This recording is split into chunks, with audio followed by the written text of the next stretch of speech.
I think I finally see what all the conversation was about in the YouTube chat.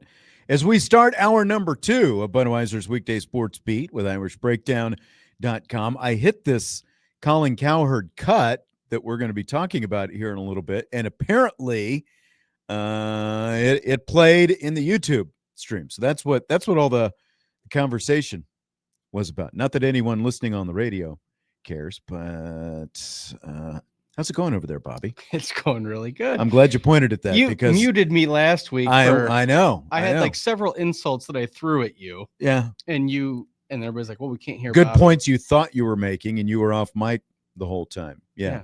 That's some of my best stuff. I usually come in hot. I'm glad you realized that the red light was not on there. It's just rocket science. We're just talking. And it's allegedly some of your best I'm just shocked there's an announce with my name on it. Where did that come from? I forgot that it was there. It's been so infrequent that it's just you and I. There's like 18 different. I don't even know what the actual combinations would be, but there are a lot of different combinations. And I just realized I have the one that says Sean and Bobby. So that's what we got. I don't want anything that says Sean and Bobby. I'd rather not have that.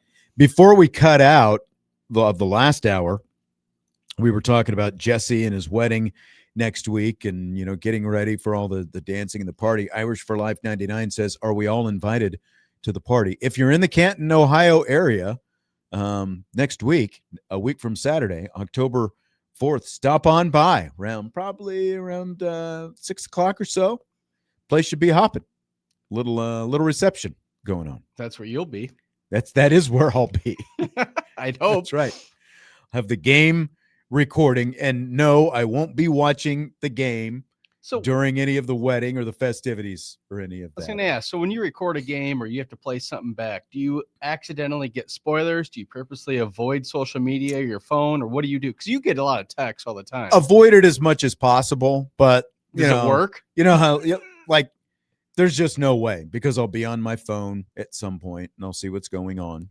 So, it's just, at that point, you watch it after the fact. You just have to watch so you can actually, because it's your job, see what happened. Yeah, that's right. It's not about staying spoiler free, I guess. It's really hard though. I've been doing that before, and I'll randomly check something, and it'll be like this post about how to fix your car, and the first comment is, "Can you believe Notre Dame won?" And I'm like, well, how does that intertwine? But it seems to every time.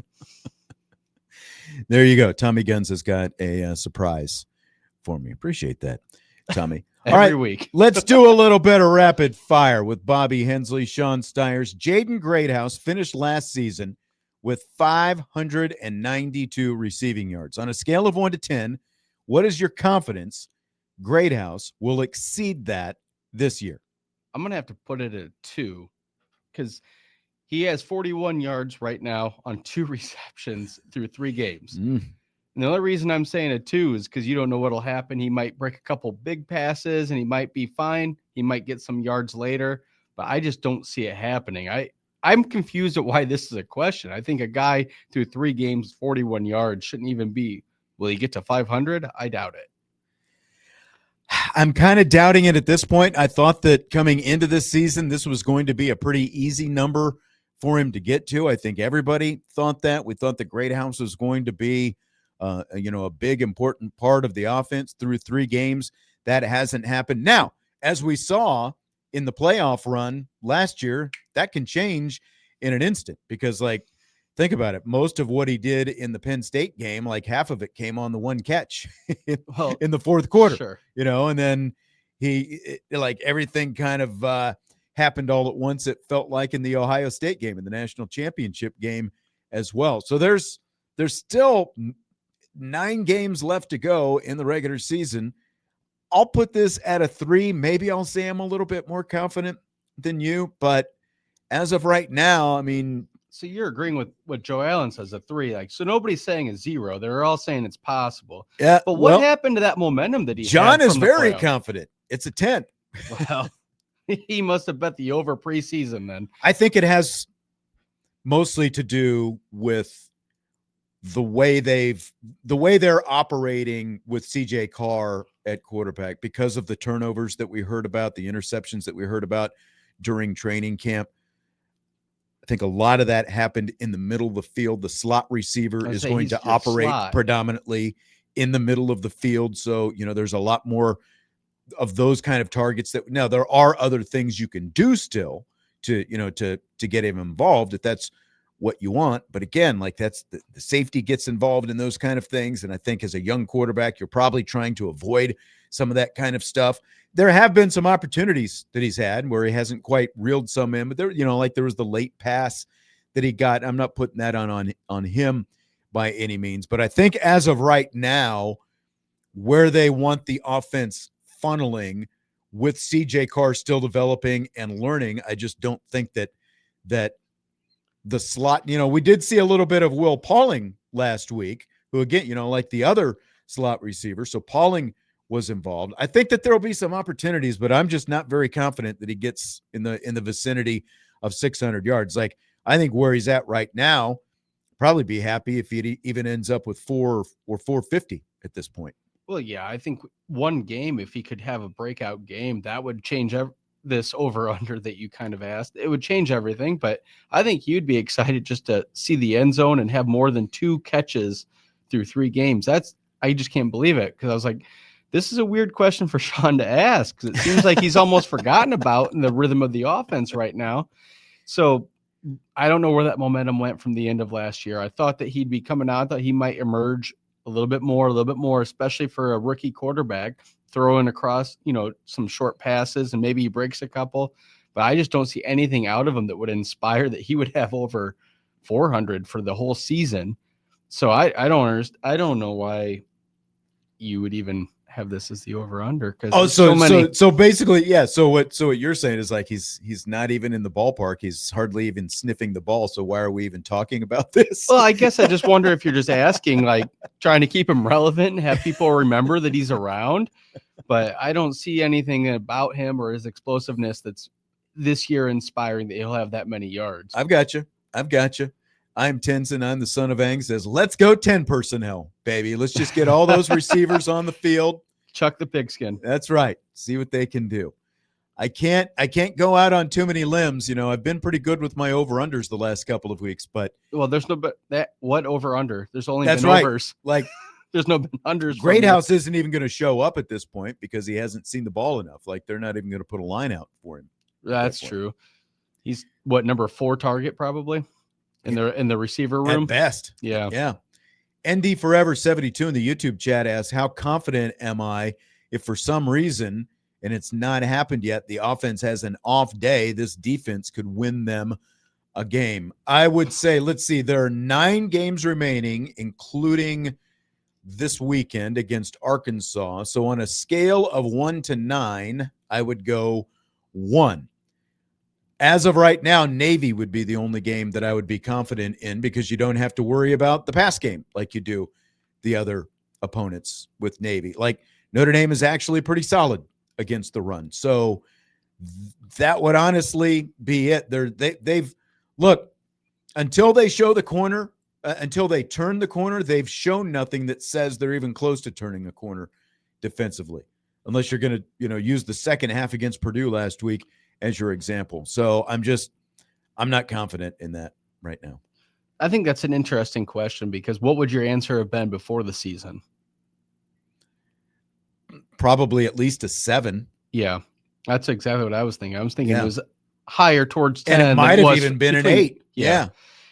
And now I don't even know. The Navy, but that's an anomaly anyway, because of the way the matchup is with their running game and their blocking schemes. But I would put it at a 1, because the only way I could see it happening is if there's some random tip passes and they get some turnovers, maybe a pick 6, but I wouldn't count on it. And I don't think they're going to stop a team from scoring all game long. As they keep going down the field, I don't see any way that the Notre Dame defense is going to be what prides themselves. Right. I mean, look at the Miami game, look at the Texas A&M game. When both of those teams had to score, they scored. Look at the end of the first half against Purdue. It only took them 53 seconds to move 75 yards and into the end zone. They haven't shown that when they absolutely have to get a stop, they can come close to getting a stop. They can't get off the field on third down most of the time. it's just wild to me because you wouldn't expect that coming into the season. And now it's almost like what you thought was their strength was their defense is a huge weakness. And it's like, well, at least they're putting up points and Carr doesn't look overwhelmed at this level. And the whole year is in flux, but we're only a few plays away or a couple points here or there away from them being undefeated. So it's all I know what you're saying about, but it's not because of any contributions from the defense. Zero contributions from the defense, but just the team as a whole. If they were undefeated and they're number 3 right now and they're moving forward and they're learning, they're evolving, you would think of this question completely differently. Like, well, they've had some bumps in the road, but they keep finding a way to win and they're so close to that, but they haven't done it. And this weekend's another big matchup with an SEC opponent. Exactly. And a really good offense to boot. All right. Fill in the blank. Notre Dame defensive lineman Gabriel Rubio was asked this week about line improvement. It's blank that he said just violence. Violence is an answer to a lot of different things. I think that's vague would be the word I'd pick. I appreciate it because that's like coach speak. I would want to play for somebody that's violent, that wants to go run through a wall, that wants to do all this stuff. Yeah, Jesse said violent towards the end of his time here last hour. But I don't think it really means anything. So I think it's incredibly vague. It's vague. As a defensive lineman, you're saying he's being vague. I don't think he could be any more specific is what he's saying. He's saying at the end of the day, beat up the man in front of you, and that will accomplish a lot. I can get then down. Say that. He didn't say that. He said violence. There was more to the answer than just violence, but the violent part is what stood out. This is football, Bobby. And there's a reason his former defensive coordinator, Al Golden, called him a rolling ball of nails last year. Like, this is one of the toughest guys and the most physical guys on the entire team. And, again, like going back to what I was talking about, I think it's significant that as much as the defense as a whole has struggled this year, the run defense, they're giving up less than 3.5 yards per carry right now. So like the run defense is actually held up fairly well. Like from a pass rush standpoint and those kind of things, yeah, there's still some things to be desired. But when it actually comes to shutting down another team's running game, they've done really well. And I think the starting point was shutting down another team's run game, especially when you're a defensive lineman and you're a battering ram on every play. I think violence goes a long way. So I'm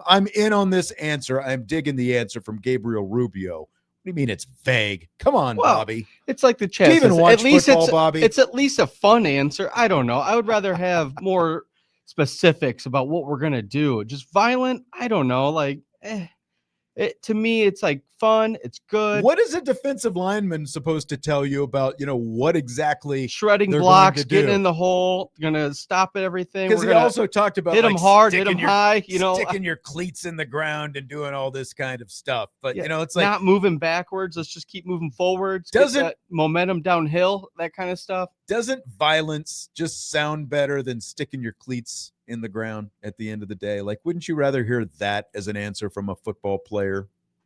Yeah, I just want to hear a football player say, I guarantee we're going to win. I want more bulletin board material. I want them to say stuff. Oh, so you want him going out on a limb and like getting himself in trouble, getting the team in trouble and all that? You say trouble, I'm going to think it's motivational. Okay.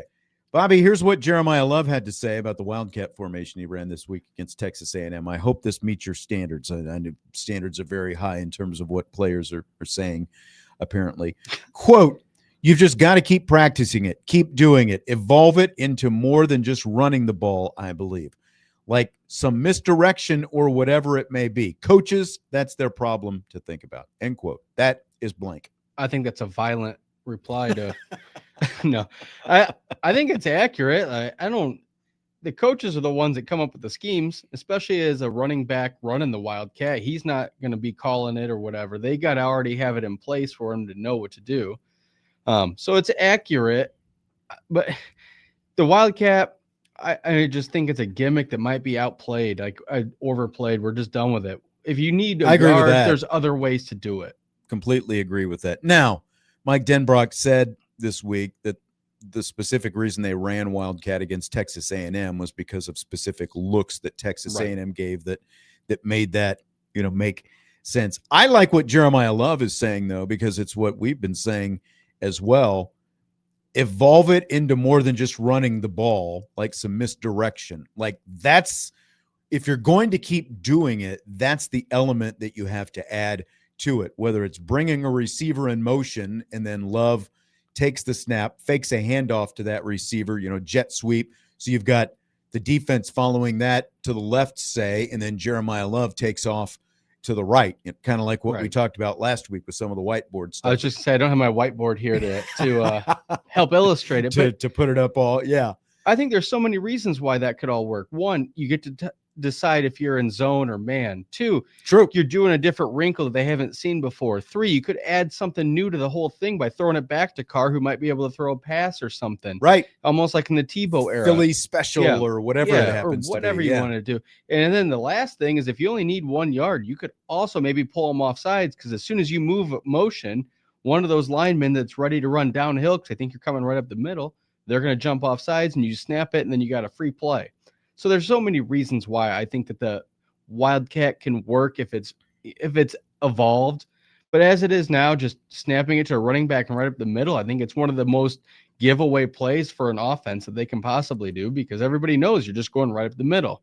That was a very evolved answer from you, is what that was. Well, I chose violence today. You really took that to another level. Yeah. I like that. I'm trying to help you here. You wanted me to say something. I'm trying to say stuff. And then you get mad at me because I talk too much or too little. There's just no winning with you. I've never gotten mad at you because you talk too much. Never. You keep biting me back. So not once. That's right. See, take that as a sign. You don't have to get. See, everybody's giving me crap for the Longhorns hoodie that I'm wearing. And when I left the house this morning, I didn't know I was doing radio, or I wouldn't be wearing it. So I'll be honest. I do like Texas, but that's the reason why. I didn't know I'd be here. Tommy asking about the trip to Ohio next week. We're going to Canton, of course, for Jesse's wedding. And Tommy's asking if we're coming in on Friday. You can come to the Massillon game, he says. We're not. We're actually making the trip there on Thursday because there are things that are going on the rehearsal dinner is Friday night, and there are other things going on during the day. It's basically, for the most part, just get to be a driver, someone who eats a little bit, someone, who makes a toast at the rehearsal dinner. And other than that, I just have to show up and try to keep everybody happy and chauffeur people around. But there are other people who have things that I, have to make sure that they're in the right place at the right time. Do you have the toast already prepared? What 1 to 10? Fill in the blank. How prepared is Sean Stiers for the toast? On a scale of 1 to 10, I'll say I'm at a 4 right now. I'm formulating some things. Would you be more sentimental, or would you try to at least, mix in some humor with it? I think that you do the sandwich. Somebody taught me about these compliment sandwiches. So you start with something nice, then you got to give a little rib or make it fun, because, you're supposed to be entertaining and you talk for a living, and then end it with something sweet. And the very crucial part, always remember to toast at the end. So many people forget to toast. They do forget the toast. I think you're right about that. I think too many. Now, again, I'm just the father of the groom, so my responsibilities are rather, it's on the low end. But too many people make it about like these wedding speeches and stuff like that. I've heard a lot of best men, and it's they make it either about themselves or too much about the one person they know. You have to actually involve the other person, the fiance in this as well, and even some of their family. So it's I'm taking all these things into account. But honestly, what I'm doing is I'm trying to find just funny wedding speeches that I've seen in movies, and try to draw on some of that. Not that I'm going to be a comedian by any means. I'll make it very quick, but when I've been the best man a few times, I always have a rubric. You introduce yourself, you say how you met the groom, you say how lovely the bride is, you tell a funny story, you tell a redeeming quality, toast, and you're out. And if the best speeches are the ones that are forgotten. I think you're right and that's what I've thought about as well. At the end of the day, nobody's going to remember what I say, especially at the rehearsal dinner. Hopefully they're drunk enough that nobody's. Well, and that's don't get me started on that. I already told my wife. We're sponsored by Budweiser. I already told my wife that I get the JV speech. I don't even get the reception speech. See, I think of that a little bit differently. You're giving the pregame speech. You got to get everybody amped for the weekend. You got to get them pumped for the next day. See, this is where I'm going. Indy Forever 72 says, get some advice from Wedding Crashers. I need to watch all of Wedding Crashers and Old School, because remember, Old School starts with a wedding. So like Frank the Tank and the whole thing in there. I don't know if I'd go with that one. That didn't seem to end well. Well, I think I'll stay away from the Luke Wilson. You think you've got true love until one day you walk in. True love is you finding your soul's counterpoint in another. That's from Wedding Crashers. Oh, there you go. There you go. See? No. That's what we're talking about right there. You're not invited to my wedding, so don't worry about it. Oh, okay. All right. But if I was, I would have you give a speech. Oh, even though you're not in on my speech path. Well, maybe Jesse should live stream yours, and then we can decide where we go from there. Okay. All right. So Colin Cowherd, never afraid of a hot take. He had this one about former Michigan and current Los Angeles Chargers head coach Jim Harbaugh. Pro Football Hall of Fame.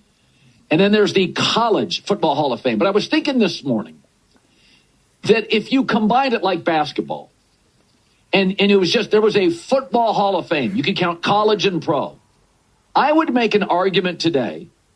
The greatest coach in the history of football is not Bill Belichick or Bill Walsh or Vince Lombardi. It's Jim Harbaugh, the greatest coach ever. Think about this. He's never failed. He's 5 for 5. At San Diego, Stanford, San Francisco 49ers, Michigan, and the Chargers. He's never failed. Saban and Urban, unbelievable college legends, struggled in the NFL. He's also not tied to a single player. What's Belichick without Brady? Not great. Okay, Bobby, do you buy or sell that? I want to sell so hard, but the way he framed his discussion, I see Bill Walsh in the comments. That's a good one. He's got to be up there of one of the most successful at both levels, because he has a championship in college. He makes the playoffs in the pros, but his San Francisco run didn't end well. But he only has one championship. He has the college championship, which is under scrutiny. Pete Carroll, Jimmy Johnson, and even Barry Switzer. Switzer might be my pick. Even Barry's Switzer was a much better college coach. I think it was at 3 national championships he won at Oklahoma before before obviously he was kind of gift wrapped the Super Bowl with the Cowboys. But he still got it. But those 3 guys, Switzer, Johnson, and Pete Carroll, all have championships at both levels. Jim Harbaugh just has a college championship. Now he's been to a Super Bowl with the 49ers, but he didn't win it. And it's only one championship total. So let's take Belichick and Saban. Neither one of them have, Belichick has all the NFL championships. Saban has all the college championships. But don't those multiple titles outweigh Harbaugh's one? Yeah. The Nick Saban one I'm incredibly biased on. So I'll pass on him because his time in the pros was epically a failure. The Carroll stuff I get, but then the end of what Cowherd is saying is that Carroll was tied to one specific run that the Seahawks had. And maybe even at USC with Leinart and Bush. Yeah, but he was responsible for the run. He built that run. I still think when you lay out Carroll's resume, it's a better one than Harbaugh's. I'm just saying that because Harbaugh, like I say, what bugs me is that his ending in San Francisco was pretty bad. It's not that he just wanted to leave to go to Michigan. He kind of lost his job first, then went to Michigan. So that I think that's where I'm like, really? We're going to say that he was really good because he made one Super Bowl? I don't agree with any of that. But the tying to one team, like where Saban won at LSU, Saban won at Alabama. So he had multiple runs at different places. That's where I think you can argue against Cowherd and say that there's more to it. But Harbaugh is just winning one championship at Michigan that it's kind of looking like maybe it's just because they stole some signs. At the very least, it's tainted. Yeah. And then his run in San Francisco ended pretty poorly. Plus the show cause that he got. He couldn't coach in college right now if he wanted to. No. And that's why also he left because he knew what was coming. I think he knew the sanctions were coming. And all right, I got my championship. And they only beat a couple good teams that year anyway. It wasn't like their team was epically great, that he laid out something that nobody could beat. It's just that they beat Ohio State, got in the playoff, and then won it. Yeah, I think Cowherd's argument for Harbaugh is utterly idiotic. Scott L. Esquire says also combining college football and the NFL is not a thing. They're vastly different sports. Stupid thought experiment. I agree with that as well. And that's why to talk about. but it's also why there are so few, like the guys that we just mentioned are the only coaches to win championships at both levels. Jimmy Johnson, Pete Carroll, Barry Switzer. That's it. That's the list. And two of them were on the same run in the NFL.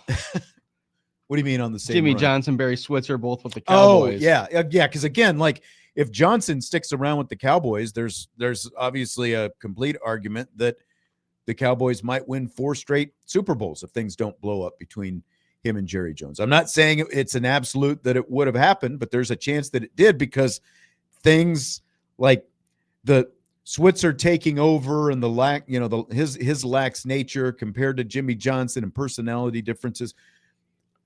Look, I know I'm biased. I was going to say, who's your favorite football team in the pros?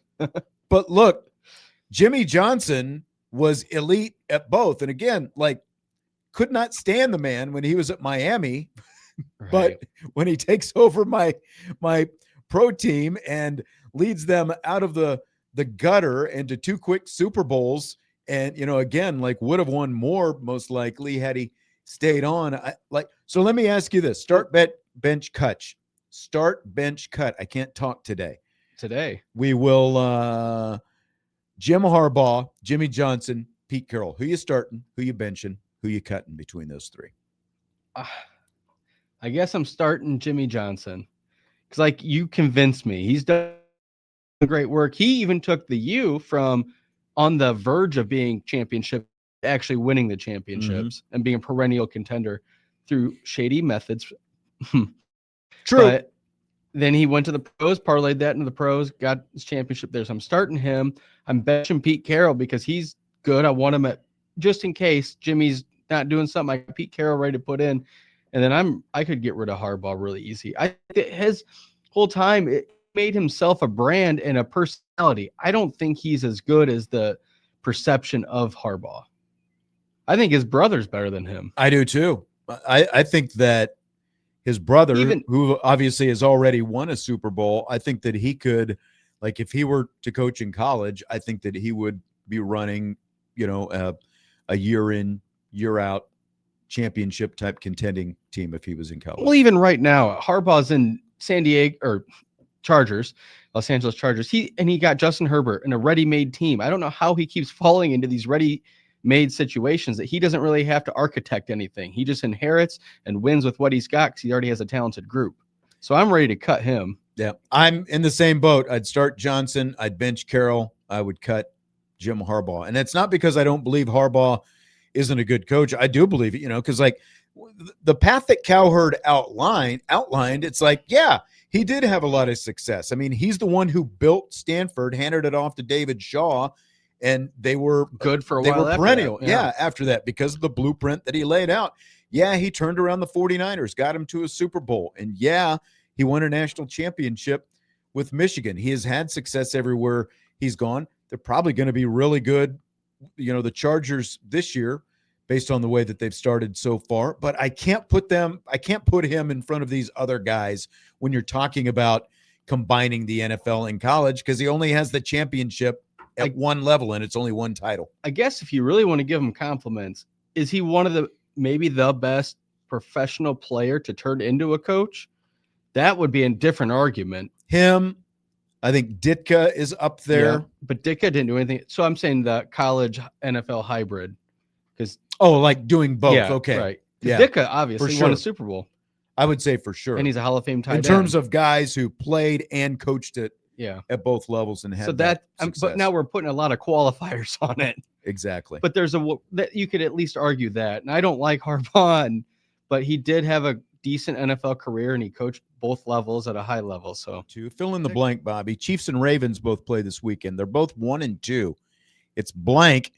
One of them's going to be 1-3 when it's all said and done. Shocking. Those are both such good teams that have the history of winning.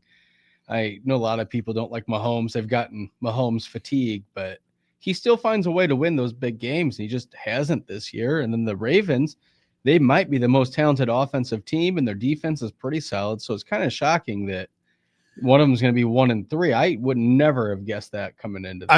I mean, you're talking about two teams that have been in the playoffs the last few years, both came in Super Bowl favorites. The Chiefs, like, they just have, with the injuries that they have on offense, like, they were already thin, but with Worthy injured, and I guess it's not an injury, Rashee Rice, but still you're without a guy who was a playmaker last year, because of the suspension. But they just it's just amazing. But I think it also kind of goes to, hasn't this like the way the NFL put the schedule together this year, it just seems really front loaded with all these marquee games.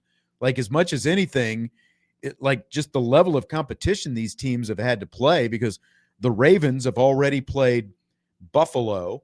They played Detroit last week on Monday Night Football. Now they're going to play the Chiefs, and the Chiefs have already played the chart. So it's like, it's not like these teams, like they've lost to bad teams, is what I'm saying. So, like, someone's going to be in a really big hole. Someone's going to come out happy to, think that they're still contenders, but it's just amazing that, like, to think that they're both 1-2 going into this game this weekend. Well, a couple weeks ago, I was looking through the matchups. I was like, "Oh, Eagles and Chiefs. I'll just get ready for that for my Sunday night game. Yeah, I'll have dinner." Super Bowl rematch. But it wasn't even on Sunday night. It was during the 4:00 window. That's true. The game of the week, and by the way, one of the most boring games that I've seen so far. Like it just shows, like, like Drew Brees was complaining about the Eagles and their offense the other day, but like both of these teams are offensive challenged, and like for being two teams that just played in the Super Bowl and are as good as they are two of the most boring offensive teams that I think that you could watch right now. And that there's something to that, but the Eagles have been like that, and they're strong on defense. Yeah. And they put you in a vice almost, and then they find a way to win, to get the yards. Whereas the Chiefs, I think they're just running out of magic. For the last couple of years, they've been making these runs deep in the playoffs, and they've looked good. But I saw that come. But I still think the Chiefs haven't looked as good overall for the last couple of years, and they're just running out of their luck in their big game magic. I don't think and regardless of what some people will tell you, it's actually like they keep winning, one, because of their defense. And yes, Andy Reid's involved, but it helps when you have a quarterback like Patrick Mahomes as well. Right. But I guess and this isn't what you asked, but if you had to tell me one or the other team would be more surprising, I think it's more surprising that the Ravens are doing as poorly as they are. I think so as well. You could kind of almost see it because of everything that the Chiefs are up against right now, because they lack so much. The Ravens have everything. They're just not winning games. They keep, like, Derrick Henry keeps fumbling, and that's kind weird. I know. I mean, he's getting old, but like you see the fall off, but he still has been so steady all the time. He's still grinding out the yards. He just can't hold on to the football. And it's just wild to watch these two mammoth teams struggling a little bit, but then Buffalo still looks good. So I guess maybe this is finally Buffalo's year. Okay, real quick, you're a Dolphins fan. They're 0-3. Where are you on Mike McDaniel? We're only one win behind the Chiefs and Ravens, so I guess that's true. No, Mike McDaniel, and the Cowboys for that matter. He's blank, should be done. I think that he had some gimmicks at the. If you look at last year, Tyreek Hill only had, I think it was one pass above 30 yards, and it was week 1. Wow. The whole season, and this year isn't starting off. Is that true? Yeah. All of last year, only one pass over 30 yards. And it's just. But that's a lot of the too deep. And, they're taking his it experiment time is over. He's not producing. Tua's not the quarterback. He's not the coach. They need another rebuild. They need to bring back Jimmy Johnson. Bring him right out of retirement. I just don't see how they can look at the roster they just have go get and the Mike way they're Shula. playing. Mike Shula's looking for a job, I think. Well, yeah. Well, they lost to the Patriots, and that hurts because the Patriots aren't exactly loaded. All right, we got to wrap things up with that. Appreciate everybody being here as always tonight in the chat. We'll be back tomorrow. Bobby, thanks for coming in. I will talk to you tomorrow as well. Budweiser's Weekday Sports Beat with IrishBreakdown.com.